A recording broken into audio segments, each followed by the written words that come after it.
जब हम पारिस्थितिकी की बात करते हैं तो एक महत्वपूर्ण सिद्धांत है लॉजिस्टिक ग्रोथ मॉडल।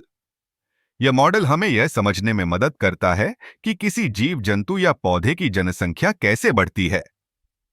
शुरुआत में जब संसाधनों की कोई कमी नहीं होती तो जनसंख्या तेजी से बढ़ती है।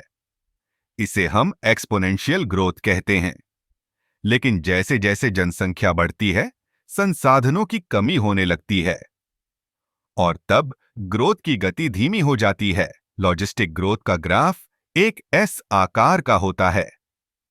शुरुआत में ग्रोथ की दर बहुत तेज होती है, फिर यह धीमी होती है और अंत में एक स्थिरता पर पहुंच जाती है। यह स्थिरता उस बिंदु को दर्शाती है जिसे हम कैरिंग कैपेसिटी कहते हैं। यह वह अधिकतम जनसंख्या है जिसे पर्यावरण अपने संसाधनों के आधार पर सहन कर सकता है। उदाहरण के लिए, अगर हम एक तालाब में मछलियों की जनसंख्या को देखें, तो शुरुआत में मछलियां तेजी से बढ़ेंगी, लेकिन जैसे जैसे मछलियों की संख्या बढ़ेगी, ऑक्सीजन, भोजन और स्थान की कमी होने लगेगी।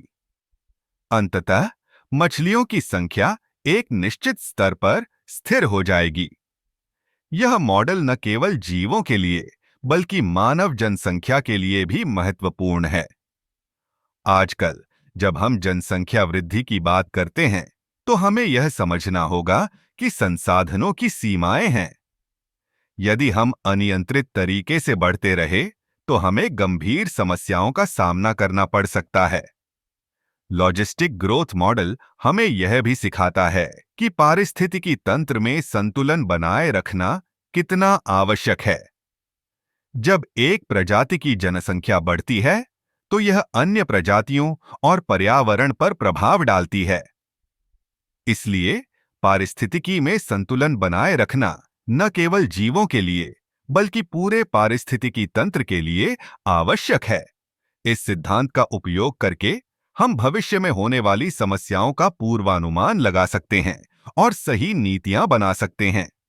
यह हमें यह सोचने पर मजबूर करता है कि हमें अपने संसाधनों का उपयोग कैसे करना चाहिए ताकि हम संतुलन बनाए रख सकें।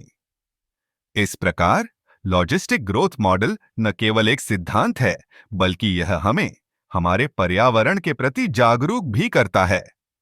हमें यह समझना होगा कि हम सभी एक जटिल जाल का हिस्सा हैं और हमारे कार्यों का प्रभाव दूर तक जाता है।